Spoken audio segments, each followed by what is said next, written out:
Hello everyone, welcome to my channel. Previous લેક્ચરમાં આપણે કંડક્ટોમેટ્રીની જે ઇમ્પોર્ટન્ટ ડેફિનેશન જોઈ ગયા હતા. આજે આપણે જોશું રિલેશન અને ડાયલ્યુશન ઇફેક્ટ છે કંડક્ટન્સ ઉપર કેવી થશે.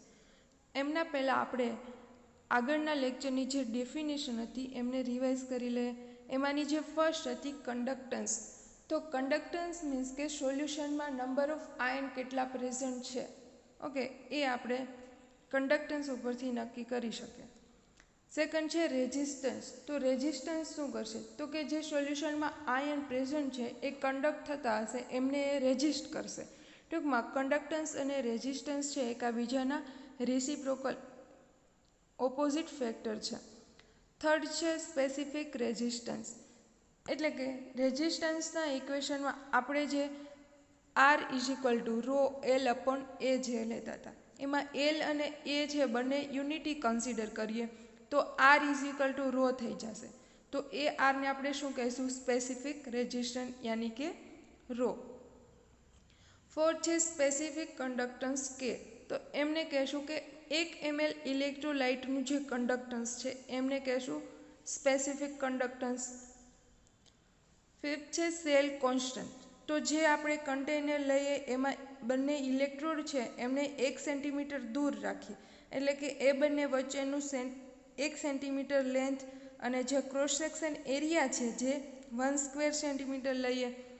ઓકે, તો આ જે કાંઈ છે લેન્થ અને એરિયાનો જે રિલેશન છે એટલે કે એ એકબીજાનો રેશિયાનો રિલેશન છે, આમને કહીશું આપણે સેલ કોન્સ્ટન્ટ.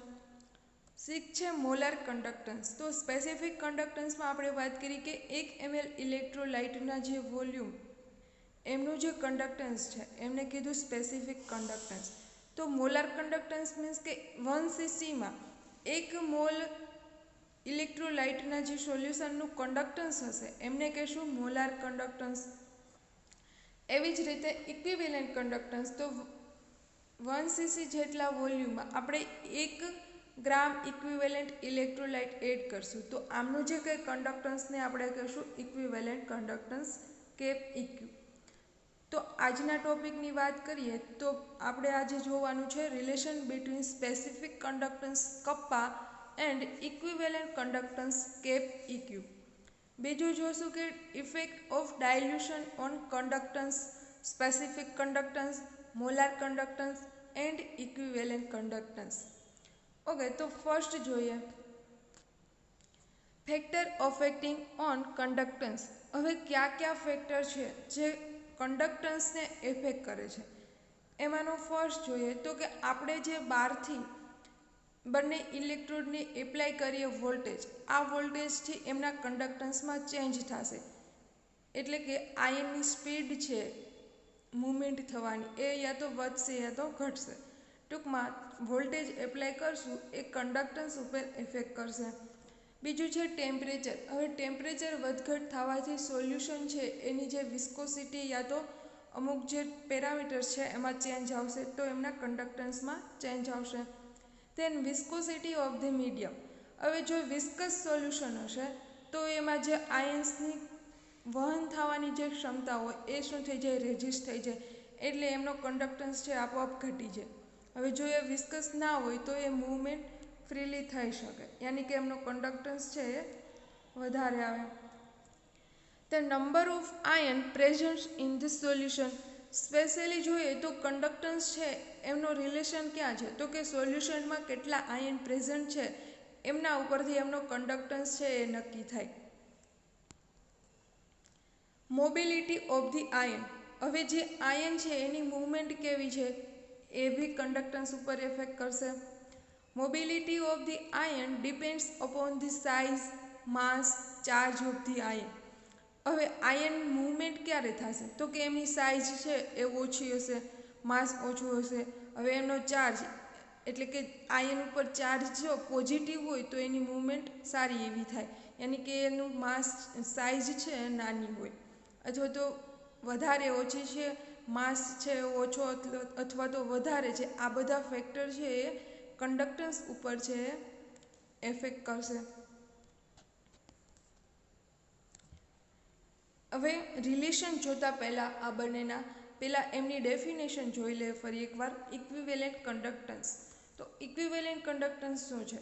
તો કે જે વોલ્યુમ છે એમાં 1 ગ્રામ ઇક્વિવેલેન્ટ વેટ જેટલો ઇલેક્ટ્રોલાઇટ હોય તો આવા જે સોલ્યુશનની કન્ડક્ટન્સ છે એમને આપણે શું કહીશું? Equivalent conductivity. The conductance of that volume of solution containing one equivalent of an electrolyte is known as a equivalent conductivity. તેવી જ રીતે મોલાર કન્ડક્ટિવિટી કોને કહેશું? તો કે જે વોલ્યુમમાં એવું વોલ્યુમ કે એમાં શું હશે કે 1 મોલ જેટલો ઇલેક્ટ્રોલાઇટ હશે તો આવા સોલ્યુશનની જે કન્ડક્ટન્સ છે એમને કહેશું આપણે મોલાર કન્ડક્ટિવિટી. કેપ એમ અથવા તો ન્યૂ વડે આપણે એને સિમ્બોલાઇઝ કરી શકીએ. હવે જોઈએ relation between specific conductance and equivalent conductance. તો એમાં આપણે એક મેટાલિક રેક્ટેન્ગ્યુલર છે એ કન્સિડર કરવાનું છે. હવે આ જે વેસલ છે એમની જે ફેઝ હોય છે સાઈડની એ એકાબીજાથી 1 સેન્ટીમીટર અપાર્ટ હોય છે, દૂર હોય છે એકાબીજાથી. હવે 1 સેન્ટીમીટર ટૂંકમાં એમની જે સાઈડ છે એની વચ્ચે જગ્યા છે. હવે આ જગ્યામાં આપણે 1 cc જેટલું વોલ્યુમ છે, 1 cc જેટલું સોલ્યુશન છે આપણે એમાં રાખીએ તો શું થશે? તો 1 સેન્ટીમીટર પહેલાં તો એની સાઈડ એકાબીજાથી દૂર હતી, ઉપરથી આપણે એમાં 1 સેન્ટીમીટર 1 cc જેટલું વોલ્યુમ છે એ આપણે એડ કર્યું તો ટોટલ એરિયા કેટલો થઈ જશે? 1 સ્ક્વેર સેન્ટીમીટર જેટલો. ઓકે, જોઈએ consider a rectangular metallic vessel with opposite side exactly 1 centimeter apart. If 1 cc of the solution is now placed in this vessel, the area of the opposite face of the cube covered by the solution will be 1 square centimeter. Okay, then if 1 cc of the solution is placed in the above vessel containing 1 gram equivalent of the electrolyte. હવે એ solution કેટલું આપણે add કર્યું? 1 cc જેટલું.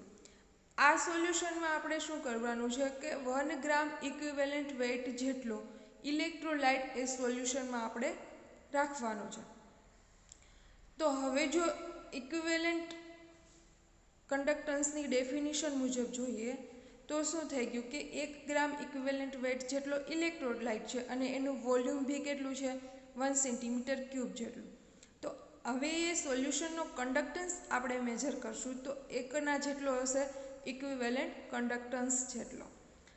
તો જોઈએ then the measured conductance will be equal to the equivalent conductance. Now dilute this 1 cc of the solution to 10 cc.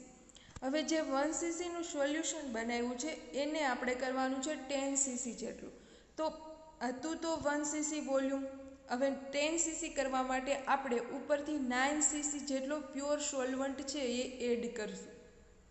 Okay, તો એમાં ઇલેક્ટ્રોલાઇટની જે સંખ્યા છે એમાં જે આયન છે એ કેટલા રહેશે? 1 ગ્રામ જેટલા જ, બટ એમનું વોલ્યુમ વધી જશે 10 cc જેટલું. ઓકે, તો વોલ્યુમ વધ્યું એટલે કે એમનો કન્ડક્ટન્સ વધશે, કેમ કે 1 ccમાં જેટલા આયનને મૂવમેન્ટ થવા માટે સ્પેસ મળતી હતી એના કરતાં 10 ccમાં શું થઈ જશે? આયનને મૂવમેન્ટ થવા સ્પેસ વધી જશે. ફોર્સ ઓફ એટ્રેક્શન એ બંને ઓપોઝિટ ચાર્જ વચ્ચે ઘટી જશે એટલે કે એમની મૂવમેન્ટ વધી જશે, આપોઆપ એમનો કન્ડક્ટન્સ છે એ વધી જશે. તો એમનો જે ઇક્વિવેલન્ટ કન્ડક્ટન્સ છે એ સ્પેસિફિક કન્ડક્ટન્સ કરતાં 10 ટાઈમ છે એ વધી જશે. ઓકે, તો એમના ઇક્વેશન ઉપરથી જોઈએ તો કે equivalent conductance is equal to K multiply by 10. એટલે 10 શું છે? તો કે જે આપણે વોલ્યુમ ચેન્જ કર્યું એ વીમાંથી 1 સીસીમાંથી આપણે કર્યું 10 cc. Okay, if the solution containing 1 gram equivalent of the electrolyte is dissolved in V cc of the solution, then અત્યારે શું આગળ કર્યું કે 1 સીસીમાંથી આપણે બનાવ્યું 10 cc સોલ્યુશન, બટ આપણે કોઈ બી વોલ્યુમવાળું જો સોલ્યુશન પ્રિપેર કરવું હોય તો શું થશે? કે મલ્ટીપ્લાય બાય વી, એટલે કે જેટલો ચેન્જ વોલ્યુમમાં કર્યો છે એટલું એમનો કન્ડક્ટન્સ આવશે. ઓકે, તો શું બનશે equation? V equivalent is equal to K multiplied by V. Hence, equivalent conductance is equal to specific conductance multiplied by the volume of the solute. એટલે કે સ્પેસિફિક કન્ડક્ટન્સ મલ્ટીપ્લાય વોલ્યુમ જેટલું આપણે change કરશું એ specific કન્ડક્ટન્સને મલ્ટીપ્લાયમાં હશે એનો equivalent conductance. તો આ જે રિલેશન છે એ છે ઇક્વિવેલન્ટ કન્ડક્ટન્સ અને સ્પેસિફિક કન્ડક્ટન્સ વચ્ચેનો. હવે જો મોલાર કન્ડક્ટન્સને આપણે કન્સિડર કરીએ તો સેમ આના જેવું જ થશે. તો કે એમાં શું લેશું આપણે 1 cc જેટલા વોલ્યુમમાં આપણે એમના 1 મોલિક્યુલર વેઇટ જેટલો ઇલેક્ટ્રોલાઇટ આપણે લેશું. તો એમનું ઇક્વેશન પણ સેમ એવું જ બનશે cap M is equal to K multiply by the V. એટલે કે જેટલું વોલ્યુમ ચેન્જ કરશું એ સ્પેસિફિક કન્ડક્ટન્સને મલ્ટીપ્લાયમાં આવશે એ એમનો મોલાર કન્ડક્ટન્સ થશે. તો ફાઇનલ એમનું ઇક્વેશન છે molar conductance is equal two specific conductance multiply the volume of the solution in cc containing 1 gram mole of the electrolyte. Okay, તો 1 cc જેટલા વોલ્યુમમાં આપણે 1 ગ્રામ મોલ જે ઇલેક્ટ્રોલાઇટ રાખી એને સ્પેસિફિક કન્ડક્ટન્સ વડે મલ્ટીપ્લાય કરીએ તો જે આપણે મેજર કરશું એ મળશે આપણે મોલિક્યુલર કન્ડક્ટન્સ. તો હવે જોઈએ relation between cap M and cap EQ. તો મોલિક્યુલર વેઇટ ફાઇન્ડ કરતાં તમને આવડશે. હવે ઇક્વિવેલન્ટ વેઇટમાં મોલિક્યુલર વેઇટ કરતાં શું ડિફરન્ટ હોય? તો કે મોલિક્યુલર વેઇટને આપણે જો ઇક્વિવેલન્ટમાં કન્વર્ટ કરવો હશે તો આપણે એનો એન વેલ્યુ એટલે કે ચાર્જ ઓફ આયન છે એમાં એના વડે ડિવાઈડ કરશું તો આપને મળી જશે એમનો ઇક્વિવેલન્ટ વેઇટ. હવે એ શું છે તો કે એમાં જે કોઈ બી કમ્પાઉન્ડ છે એ એસિડિક છે યા તો બેઝિક છે. એમની એસિડિટી અને બેઝિસિટી વડે આપણે જો ડિવાઈડ કરશું તો આપણે એમનો ઇક્વિવેલન્ટ વેઇટ છે એ મળી જશે. ઓકે, તો રિલેશન જોઈએ કેપ એમ અને કેપ ઇક્યુ વચ્ચેનું. તો cap M is equal to cap EQ multiply the equivalent factor of the electrolyte. Okay, તો ઇક્વિવેલન્ટ ફેક્ટર છે એમની એસિડિટી અથવા તો બેઝિસિટી ઉપરથી આપણે મળી જશે. જેમ કે H2SO4 ની વાત કરીએ તો H2SO4 પોતે છે એસિડ, બટ એમની બેઝિસિટી શું થશે એમના ડિસોસિએશન ઉપરથી આપણે મળી જાય તો કે 2. તો એનો મોલિક્યુલર વેઇટ છે 98, બટ જો આપણે એની બેઝિસિટી યાની કે 2 વડે ડિવાઈડ કરશું તો એમનો આપણે એન એટલે કે એમનો ઇક્વિવેલન્ટ ફેક્ટર છે ઇલેક્ટ્રોલાઇટનો એ કેટલો છે 2. તો આપણે એમના ઉપરથી મળી જશે એસિડિટી અથવા બેઝિસિટી ઉપરથી એમનો ઇક્વિવેલન્ટ ફેક્ટર. હવે જોઈએ effect of dilution on different types of conductance. હવે કન્ડક્ટન્સ ઉપર ડાયલ્યુશનની ઇફેક્ટ શું થાય છે એ આપણે જોઈએ તો ડિફરન્ટ ટાઈપ્સ ઓફ કન્ડક્ટન્સ એટલે કે આપણી પાસે 3 કન્ડક્ટન્સ છે. પહેલાં તો કન્ડક્ટન્સ છે, second specific conductance, then equivalent and molar conductance. But એના પહેલાં આપણે વસ્તુ સમજી લઈએ કે ડિગ્રી ઓફ ડિસોસિએશન શું છે. ઓકે, તો ડાયલ્યુશનની ઇફેક્ટ છે એ ડિગ્રી ઓફ ડિસોસિએશન ઉપર કેવી થાય છે. તો ડિગ્રી ઓફ ડિસોસિએશન એટલે કે તમે કહો એને આલ્ફા. ઓકે, જે તમે આગળના સેમેસ્ટરમાં સારી રીતે સમજી ગયા છો. બધા ઇલેક્ટ્રોલાઇટ છે એમના ટાઈપ્સ પડશે, એ કાં તો સ્ટ્રોંગ ઇલેક્ટ્રોલાઇટ હોય યા તો વીક ઇલેક્ટ્રોલાઇટ હોય.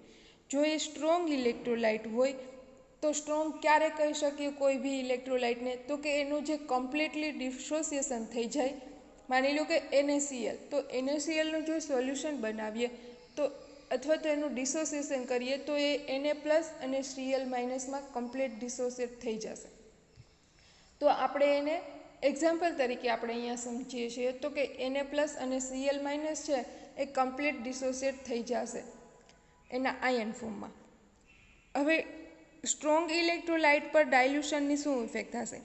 માની લો કે તમે કોઈ બી સોલ્યુશન, અત્યારે આપણે સમજીએ NaClનું સોલ્યુશન બનાવ્યું, એ 1 ml સોલ્યુશન બનાવ્યું છે એટલે કે NaCl લીધો છે એને 1 mlમાં ડિઝોલ્વ કર્યો છે. હવે જો આપણે ડાયલ્યુટ કરતા જશું, NaCl માની લો કે સ્ટ્રોંગ ઇલેક્ટ્રોલાઇટ છે કમ્પ્લીટ ડિસોસિએટ થઈ જ ગયો છે, ઉપરથી આપણે સોલ્વન્ટ એડ કરશું તો હવે ડિસોસિએટ 100% થઈ જ ગયો તો ડાયલ્યુશનની એમાં કોઈ ઇફેક્ટ નહીં થાય, યાની કે હવે એને ડિસોસિએશન થવાની કંઈ જરૂર નથી. ઓકે, તો સ્ટ્રોંગ ઇલેક્ટ્રોલાઇટ છે એના ઉપર ડાયલ્યુશનની કોઈ બી ઇફેક્ટ નહીં થાય, યાની કે એનો જે ડિગ્રી ઓફ ડિસોસિએશન હશે એ 100 ગ્રામ આપણે માની લો કે 100 મોલિક્યુલ આપણે NaClના નાખ્યા હતા, એ Na પ્લસ અને Cl માઇનસમાં 100 કન્વર્ટ થઈ જ ગયા છે. ઉપરથી આપણે સોલ્વન્ટ નાખ્યો, કોઈ બી ચેન્જ નથી થયો. ઓકે, તો એના ઉપર ડાયલ્યુશનની કોઈ જ ઇફેક્ટ નહીં થાય. એની કે એનો ડિગ્રી ઓફ ડિસોસિએશન જો આપણે પર્સન્ટેજમાં કહીએ તો 100% હોય, યા તો આલ્ફા છે એ 1 હોય.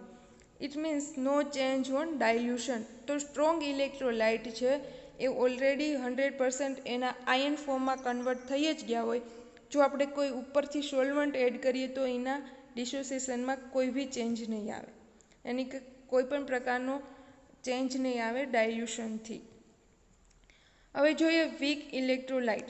હવે વીક ઇલેક્ટ્રોલાઇટ મીન્સ કે આપણે એસિટિક એસિડ વિચારીએ. હવે જો એસિટિક એસિડનું સોલ્યુશન બનાવીએ, આપણે 50 મોલિક્યુલ લીધા હોય એસિટિક એસિડના એ સોલ્યુશનમાં, બટ એ એસિટેટ આયન અને H પ્લસમાં એનું ડિસોસિએશન થઈ જશે, એ 25-25 જ બનશે. ટૂંકમાં એ વીક ઇલેક્ટ્રોલાઇટ છે. હવે જો આપણે ઉપરથી કોઈ સોલ્વન્ટ એડ કરશું, યાની કે ડાયલ્યુટ કરશું એ સોલ્યુશનને, તો શું થશે? તો કે એનું ડિસોસિએશન હજી થશે. ઓકે, કેમ કે એ શું થઈ જશે, એને વોલ્યુમની જ જરૂર હોય, ડાયલ્યુશનની જ જરૂર હોય. જેમ ડાયલ્યુટ કરશું એમ શું થતો જશે, એ ડિસોશિએટ થતો જશે એસિટિક એસિડ અને એસિટેટ આયન અને H પ્લસમાં. ટૂંકમાં વીક ઇલેક્ટ્રોલાઇટ છે એ ડાયલ્યુટ કરશું એમ એનું ડિસોસિએશન છે ઇન્ક્રીઝ થતો જશે, એમ એનું આલ્ફા પણ ચેન્જ થતો જશે.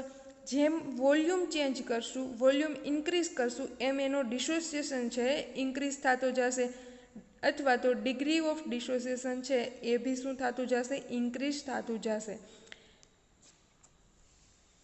હવે જોઈએ મેઇન આપણી જે ઇફેક્ટ છે, તો કે કન્ડક્ટન્સ ઉપર ડાયલ્યુશનની કેવી ઇફેક્ટ થશે. The conductance of the solution is due to the present of the ion. Main તો કે કન્ડક્ટન્સ શું છે, તો કન્ડક્ટન્સ આપણે કોના ઉપરથી મેજર કરી શકીએ, તો કે જે સોલ્યુશન છે એમાં આયનની સંખ્યા કેટલી પ્રેઝન્ટ છે એમના ઉપરથી કહી શકીએ એમનું કન્ડક્ટન્સ. તો કે જેમ આયનની સંખ્યા વધારે એમ એમનો કન્ડક્ટન્સ વધારે. Degree of dissociation increase with increase the dilution. So number of ion increase and hence conductance increase on the solution. આપણે જેમ વીક ઇલેક્ટ્રોલાઇટની વાત કરી હતી કે ડિગ્રી ઓફ ડિસોસિએશન છે વોલ્યુમ વધવાની સાથે વધે છે, તો નંબર ઓફ આયન પણ વધશે. નંબર ઓફ આયન વધશે તો કન્ડક્ટન્સ પણ વધશે. જેમ કે આપણી પાસે એક સોલ્યુશન છે 1 mlનું જ આપણે સોલ્યુશન બનાવ્યું, માની લો કે 5 mlનું સોલ્યુશન બનાવ્યું. હવે એમાં 2 આયન છે, Na પ્લસ અને Cl માઇનસ, એટલે કે એક પોઝિટિવ અને નેગેટિવ આયન. પહેલાં આપણું સોલ્યુશન હતું 5 mlનું. હવે એ શું થશે, તો કે એ બે જે આયન છે એકાબીજાથી થોડાક નજીક હશે, એટલે કે એમાં ફોર્સ ઓફ એટ્રેક્શન છે એ વધારે હશે. બરાબર. હવે આપણે ઉપરથી એ સોલ્યુશનને 5 mlમાંથી આપણે 10 ml કરીએ તો શું થઈ જશે, તો કે એ બંને જે આયન છે પોઝિટિવ અને નેગેટિવ આયન એકાબીજાથી દૂર જતા રહેશે, એટલે કે ફોર્સ ઓફ એટ્રેક્શન છે એ ઘટી જશે. ફોર્સ ઓફ એટ્રેક્શન ઘટી જશે તો આપોઆપ એની જે મૂવમેન્ટની સ્પીડ છે એ વધી જશે. યાની કે જેમ ડાયલ્યુશન કરશું એમ કન્ડક્ટન્સ પણ શું થશે, વધતો જશે. તો કન્ડક્ટન્સ બરાબર કપ્પા સ્પેસિફિક કન્ડક્ટન્સ બરાબર conduction of 1 ml electrolyte. Conductance is equal to number of the ion present in the solution. Okay, તો મેઇન વસ્તુ શું છે, તો કે conductance is equal to number of the ion present in the solution. હવે જોઈએ કે ડાયલ્યુશનની ઇફેક્ટ છે એ સ્પેસિફિક કન્ડક્ટન્સ ઉપર શું કરશે. ઓકે, તો એમાં એક આપણે એક્ઝામ્પલ વિચારીએ.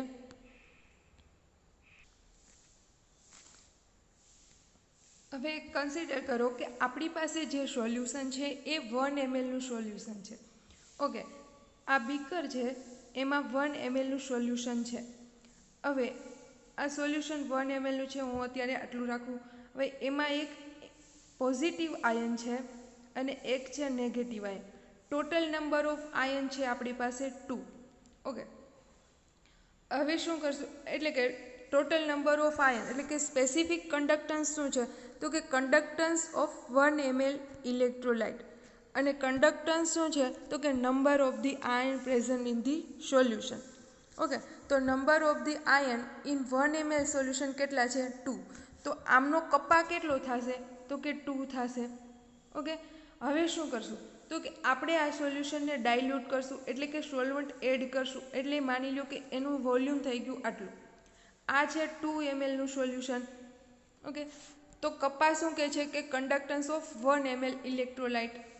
આપણી પાસે સોલ્યુશન અત્યારે કેટલું છે 2 mlનું સોલ્યુશન છે અને કન્ડક્ટન્સ શું કહે છે કે number of ion present in the solution એટલે કે આયનની સંખ્યા આપણી પાસે 2 છે. ટોટલ વોલ્યુમ આપણી પાસે 2 ml છે પણ કપ્પા શું છે કે 1 ml સોલ્યુશનમાં કેટલા આયન પ્રેઝન્ટ છે એવું. તો આપણે 1 mlની જો વાત કરીએ તો હવે ડિવાઇડેશન થઈ જશે. આપણી પાસે 2 mlનું ટોટલ સોલ્યુશન છે તો કે 1 mlમાં ઓનલી એન્ડ ઓનલી આયનની સંખ્યા કેટલી છે 1. તો આપણો કપ્પા કેટલો થઈ જશે 1. ટૂંકમાં જેમ ડાયલ્યુટ કરશું સોલ્યુશનને એમ શું થઈ જશે આયનની સંખ્યા છે એ ડિવાઈડ થઈ જશે. ઓકે, તો 1 mlમાં હવે આયન કેટલા વધશે આપણી પાસે એક જ.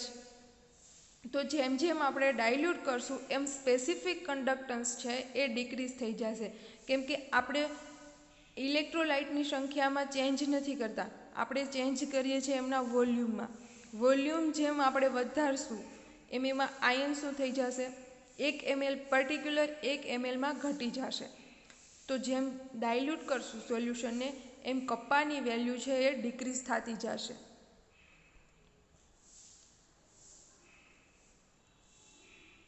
હવે effect of dilution on different types of conductance એમાંથી આપણે હવે જોઈએ સ્પેસિફિક ઇક્વિવેલન્ટ કન્ડક્ટર અને મોલર કન્ડક્ટન્સમાં શું ફેરફાર થશે. The equivalent conductance increase on the ડાયલ્યુશન.